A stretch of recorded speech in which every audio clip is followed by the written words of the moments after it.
So the big five we split into the 7 areas.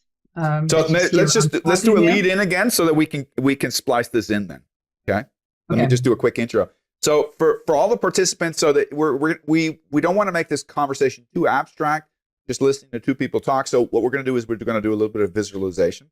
And I thought it would be hilarious if I did one of these tests last week, and I figured I'm going to be the test bunny for this conversation. I thought we would pull up my 2 wheels, and that we kind of use these 2 models for you to kind of explain in greater depth what we're looking at, what the value is. And then we can also talk about how I've also printed out some of the other reports that are generated, which I thought were really, really impressive. And then we might use those as a ground for conversation. Okay. So we left off with the big 5 and how you split them down. It's all you. Yeah.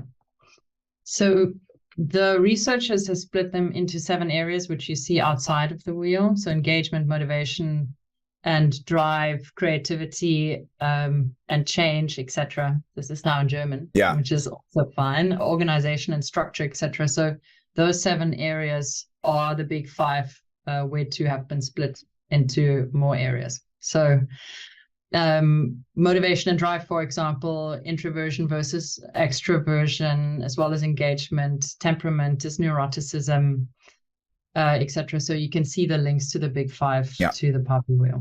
Now, what's really going to be interesting and confusing for people who are not familiar with your model is you have basically this wheel here, which is what you have here is a spider diagram, basically scores individuals on a scale of, in this case, on the I profile circle that you have from 0 to 10. And then on your N model, which our listeners are not going to understand right now, but they will in a little bit, goes from 1 to 10. And you basically do is you score people on this scale.